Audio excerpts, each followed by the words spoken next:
What is up, guys? Game Video back once again to bring you some more gaming content. Today I am bringing you some Mafia 3 content. Now, before we begin, shout out to all my subscribers. I want to thank you all so much. I've hit 675 now, so let's see if we can make that 700 by the end of the year. That is my utmost goal. Thank you so much. So if you guys didn't know already, this game is actually currently free on the PlayStation Store. I got it a long time ago. I got the Mega Deluxe Edition that came with the vinyl and the gun and whatnot. But what I want to actually talk about is what happened to the franchise. I mean, when I first got the game, when I first turned it on, I was like, oh, this is brilliant, it's graphically, it's brilliant. I loved the addition of the speedo at the bottom. I loved all the little perks you could put in weapons and whatnot. I loved how you could divide the territories. I loved how they brought back Vito as well, rather than just leaving him out of it or killing him off. That was a nice little addition.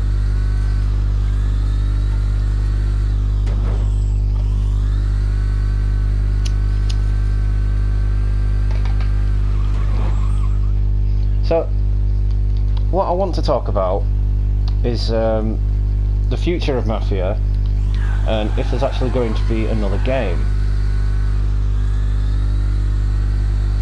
Now, what we do know is that Mafia 4 would have been set in 70s Las Vegas.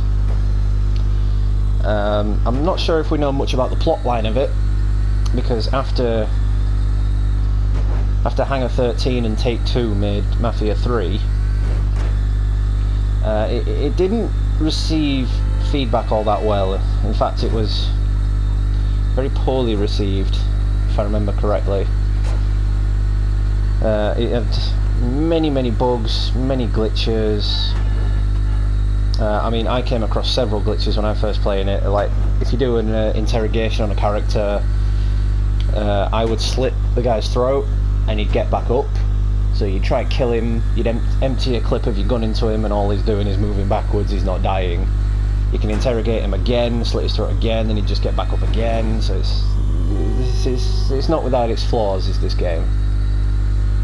The DLCs, however, were fantastic, and I will get into detail on those a bit later as well.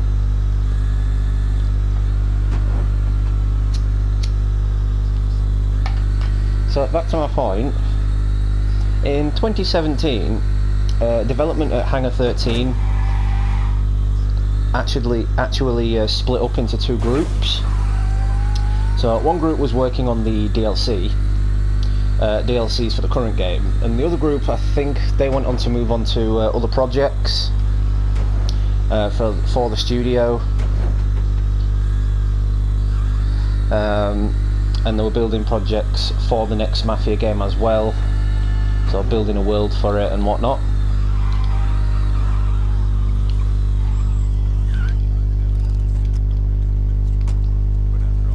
Early ideas for the game, as I said, it was supposed to be set in 1970s Las Vegas, with the glamour of the Sin City at the time.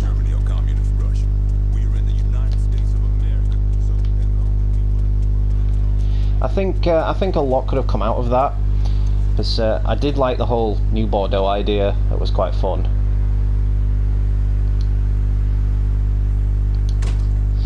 It was obviously, it's a fictional city, but the fact of having an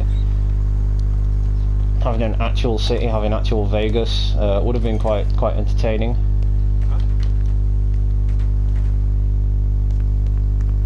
Not sure why it made me unlock that door. There's nothing there.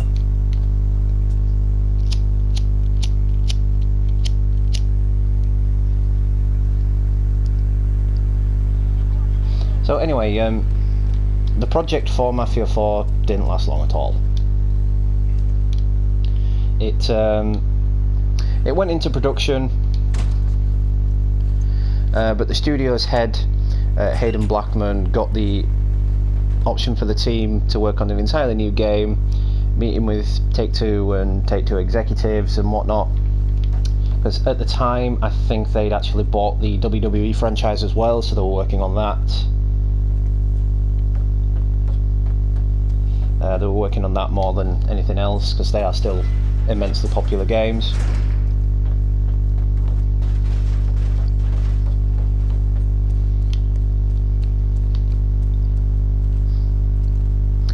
The way it was pitched for the next Mafia game, it was all the big heads meeting. It was a great thing. It was exciting for them all, because all of them loved the Mafia franchise. I preferred the first Mafia, driving the Crazy Horse, where you could just go to the gas station, fill up on gas, and then pull a massive wheelie in that crazy car, hence Crazy Horse.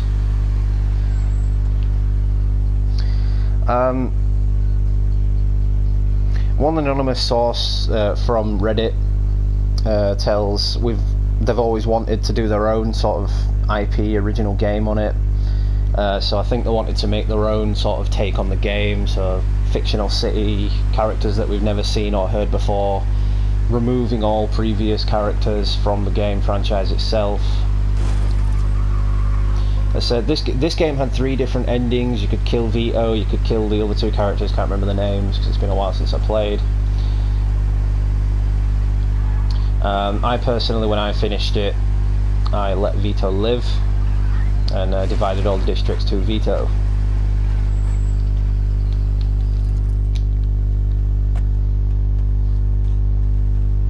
The original game was to cast you as a Russian Jew in the 80s, so this is for the next Mafia game now.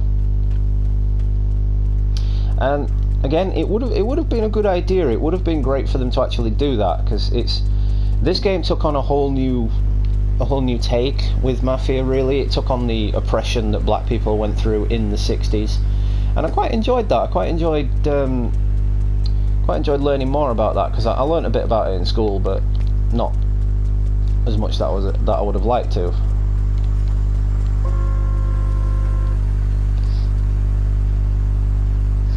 So you were the Russian. You were rescued from a Soviet labor camp. Again, this was just the first draft on the game.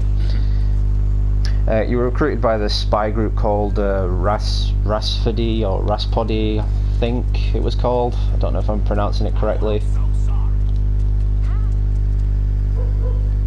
But the whole idea was to actually just make the game different to the other franchises, well, to the other games in the franchise, should I say.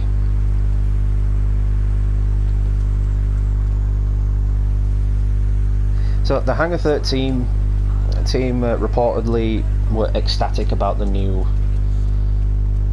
game, but things quickly changed.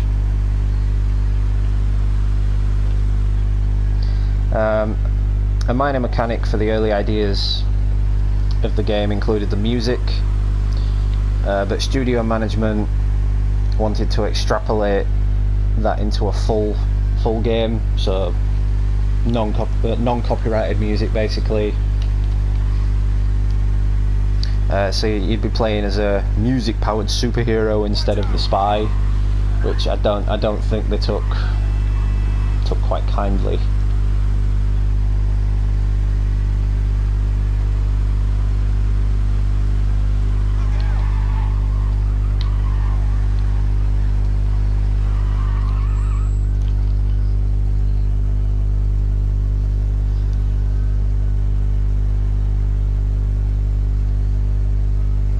So one idea that they did have, and I have done a bit of research on this one, it was to summon tigers, responding to cues from the song "Eye of the Tiger," ironically. But as I said, there was the licensing issue to deal with, and the lack of clear vision for the game. So the means of the game's future at that point was unclear. More recent talk, so we're talking November, December, shortly after this game came out, was painting the new title as a more straightforward superhero game. So like all the little perks that the character would be able to do they were afraid that people would see it as a superhero game rather than a Mafia game. Which I'm not too sure how I feel about that. This one's got special perks and powers in it as well. You can summon that weapons van to wherever you are. If I could remember how to do that, but I can't, so I'm not going to do it. I mean, but back to the music licensing issue as well with Eye of the Tiger. I've got Elvis Presley, A Little Less Conversation on at the minute, and that's playing in this game. So I don't see why they would have an issue with the licensing.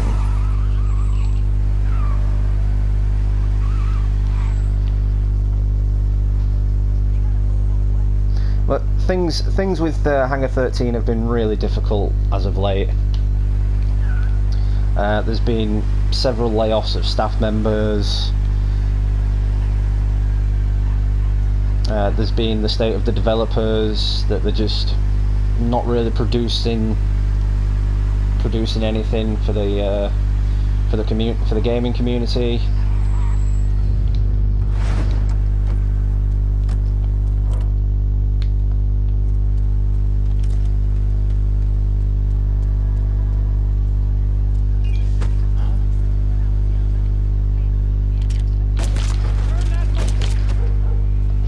Something we'll do in a second, folks.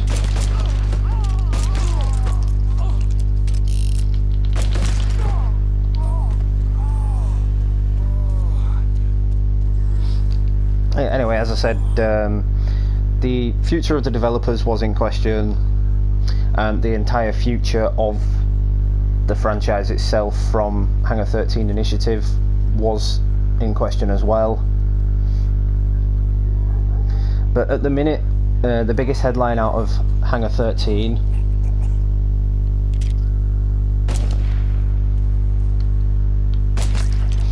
is the fact that they are wanting to move on to other projects now.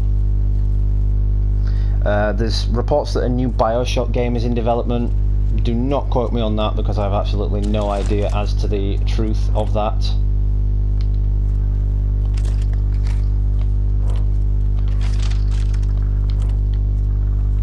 And it has been so long since I played this game, I cannot even remember how to put the guns away.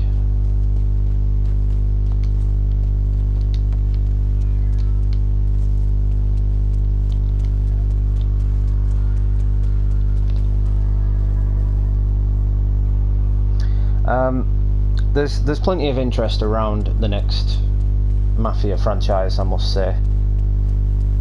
I mean, whether they completely reboot it is just down to them now, or if another company actually purchases the rights to it, then that's down to them. Much like the rights to the Time Splitters games have just been bought, so it would be interesting to see those make a return, or even get a reboot. Like, I wouldn't be opposed for the, as I said, for the Mafia franchise to get a reboot either, or if they do just decide to make a Mafia 4. But one thing this game was lacking compared to the others is the fuel consumption. I mean, you park at this gas station, and the only thing you can do is rob the place. I don't even think the cars have fuel filler caps in this one. How you doing, young brother?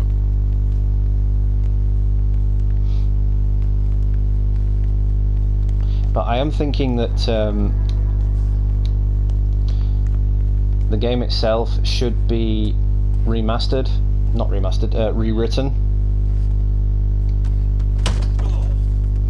Rewritten and redone, just for the sake of a fresh new take on the game, to keep players interested, a new set of characters, a new cast, and anything really that will get the studio back to making the games. Because I think if they are going to end the franchise, it's ended before its time. Yeah, Mafia 3 wasn't brilliant. I mean, it's really not as good as it could have been. Graphically, it is beautiful. Like that sunset over there, that is beautiful. It's like it looks like an erupting volcano in the distance. It's just beautiful. The cars, they're fantastic as well. But it was missing a hell of a lot of features that made the first Mafia and the second Mafia just fantastic games. I wouldn't go out of my way to say this was a brilliant game.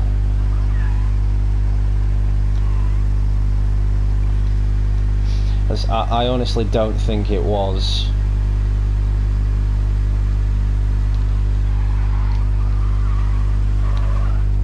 I mean, the story of Mafia 3, I don't really know how to put it into words, because I didn't particularly enjoy the characters, I didn't particularly enjoy the cast, and I didn't particularly enjoy the ending either,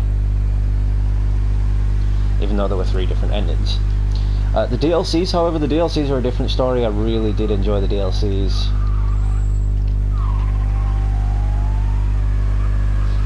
Just because the DLCs felt like a completely new game.